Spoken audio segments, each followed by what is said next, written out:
Hello ladies, gentlemen and those that don't identify themselves in that binary. I'm the Ski and welcome to my Pokémon Shield Nuzlocke. To begin Route 3, I ran into the long grass, started swirling and immediately ran into a Growlithe. Very happy with that. Obviously getting a Growlithe at this stage gets us a nice early fire Pokémon, especially before the grass gym. Growlithe had Intimidate, which as you know is even better, Intimidate dropping the attack of any Pokémon opposite it. And I realised that I had Molder out and would be very vulnerable to a fire attack, so put Korax in. Now Korax should have been fine, but as you'll see immediately, Growlithe started with a fair bit of damage. Flame Wheel, I'm always happy to see Flame Wheel on a Growlithe.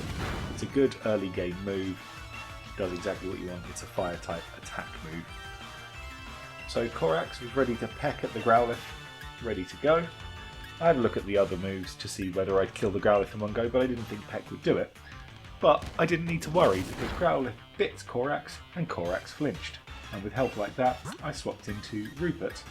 Unfortunately my capture card froze for a short while, so with my seamless editing technique, hopefully you won't see the point where it shifts.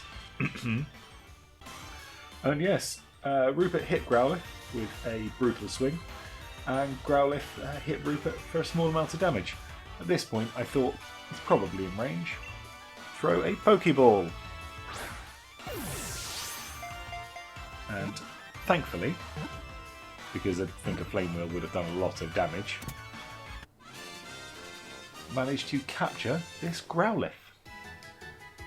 So we now have a female Growlithe on the team. Flame Wheel and Bite, both good moves. I didn't see the other two moves that the Growlithe had, but Flame Wheel and Bite I'm very happy with. And I think she's going to make a good Pokemon moving forward, especially that Intimidate. It's such a useful ability in competitive Pokemon, in, well, playing through the normal game, but especially in a Nuzlocke because it reduces damage. And I called her Barkley because, you know, he's a dog. I progressed along Route 3 and found this lass who wanted a Pokemon battle. And I thought, great, let's test out some of the Pokemon, especially the ones we've been training up for a while. Molder, very useful Pokemon, trying to just get those levels up, get that experience in, make everything a little easier. So she sends out a Vulpix, it's her only Pokemon.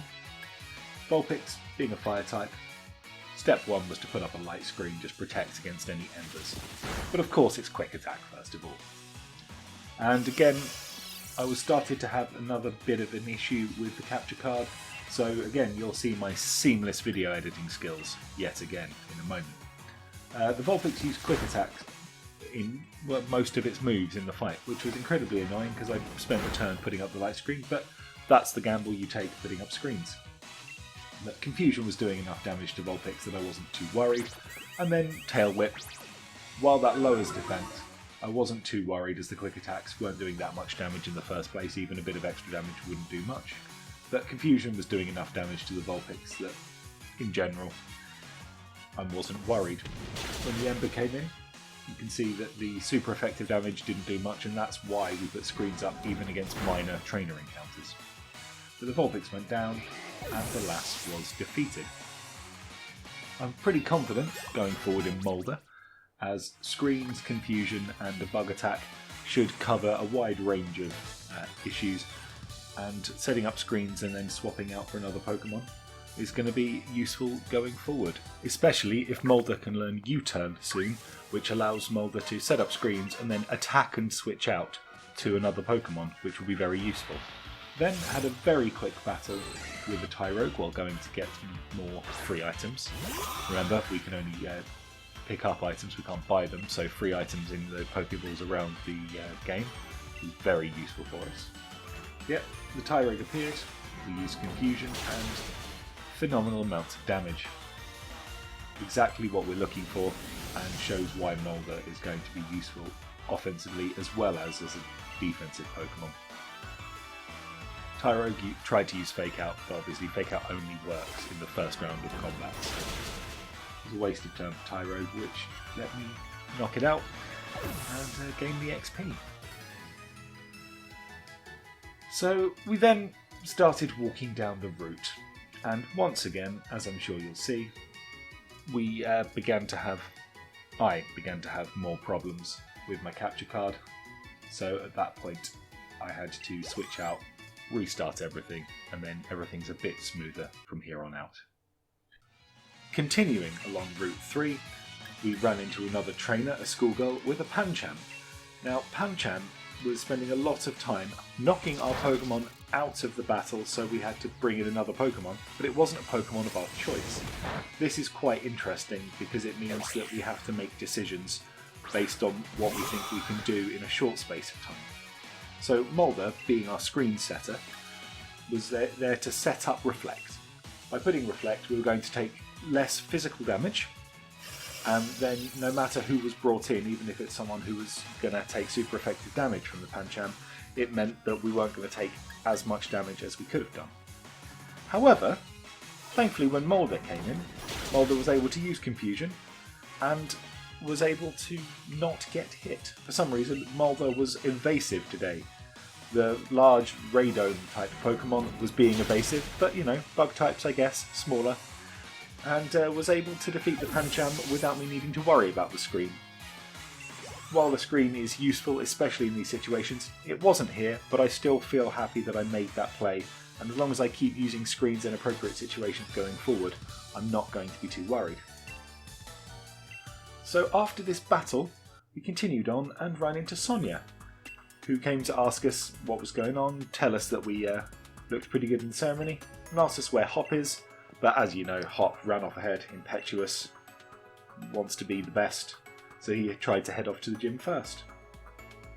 She points out the building over there. It's making something for Chairman Rose. Tells us there's a mine coming up, so we know we're going to be going into a mine section. You know, there might be some rock Pokemon there that we can get. And also tells us that the chairman, as well as doing the gym challenge and having created the Dynamax bands, also does power for Galar, so is a pretty powerful individual, not just in the Pokemon sphere, but in everything in Galar. We also get given an escape rope, which is a really useful item. In previous games you had to buy escape ropes and they were one use. This one gets you out of any dungeons safely. It's nice for players to have that, so that they don't just get defeated. And you know, it gets you back to a Pokemon Center. Really nice for Nuzlocks. Hopefully we'll never need to use it. So then we had a few more battles on the route. This schoolgirl sent out a Purloin, and we had Mulder to begin the fight with. But to be honest, Mulder had leveled up quite a while and would be weak to Purloin if Purloin had some dark type attacks. So we sent in Mrs. Snowy.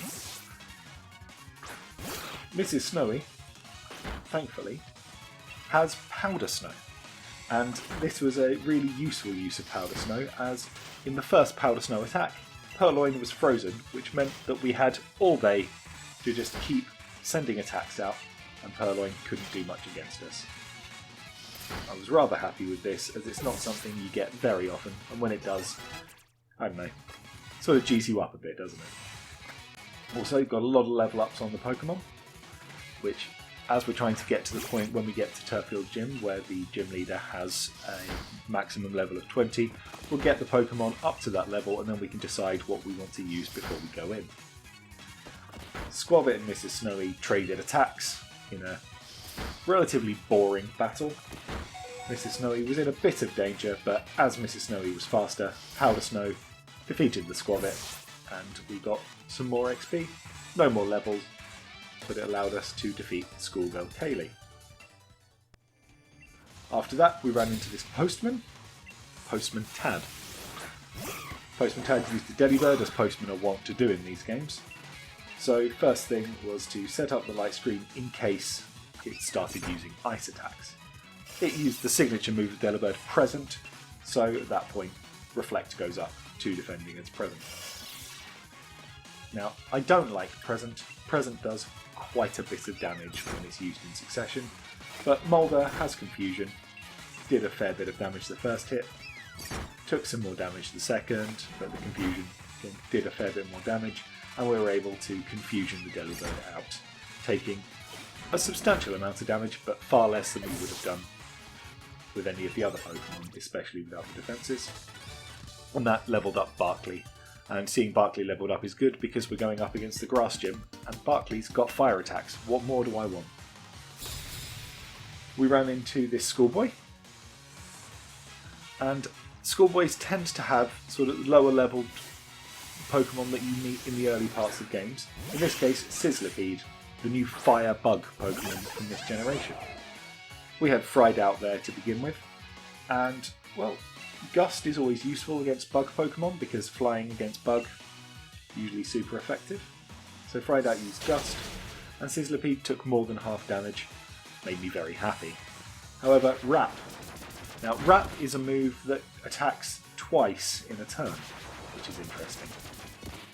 It does the original damage, and then at the end of every turn that a Pokemon is wrapped, it takes more damage. So we needed to get the Sizzlipede out straight away. As we'd done more than 50% of its health with the first Gust, I used the second and hoped it wasn't a roll and that was a minimum damage, so we would definitely take out the Sizzlipede. After that, you'll see that Schoolboy Peter had another Pokemon, so sent out against us Dottler. Now we know Dottler, Molder's a Dottler. That makes it a problem. So, first things first is swap into Rupert. Rupert has dark attacks despite being a fighting normal type. Soon we should have some fighting moves on Rupert, and Rupert can do the job in the team that we're hoping for. And the confusion came in, obviously, it was super effective because of the fighting type. However, knowing that, I had a bit of a choice between Payback and Brutal Swing, but I thought Rupert was going to be faster than Dottler, and indeed I was right, so Brutal Swing did more damage, did quite a bit. Bit of Struggle Bug came back, which was good, because another Confusion would have done a fair bit of damage to us.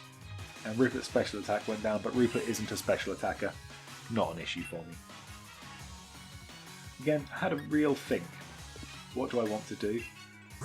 But considering that Rupert had lost quite a bit of HP, I didn't want Rupert to go down against Dottler. So, sent out Korax. Mostly to, ensure safety of Pokemon. Rupert could probably have won the fight, but I would rather not risk it, because if Rupert faints, that's Rupert gone for the entire game. So Korax has Pluck, new move, new flying type move, and that Pluck did a fair amount of damage. We know Dottler's got good defences, so I wasn't surprised to see Dottler survive. And Korax was able to just move forward, take out the Dottler, and win us the battle with this Schoolboy. So we'd fought all the trainers now at this point on Route 3. So I could have gone back and done a bit more grinding to level up the Pokemon a bit more, but we still have Route 4 and the Galar Mine between us and the new gym, and we don't want to over-level because we can't use over-leveled Pokemon against the gym leaders. So when we walk through into the gym challenge, the Pokemon must be lower than or equal to the level of the gym leader's highest level Pokemon. And at this point, we left the Schoolboy and headed up towards the Galar Mine, ready to head in and explore there. I'd like to thank you all very much for watching this video. If you enjoyed it, please like and subscribe. I've been the Ski. I hope you all have a lovely day.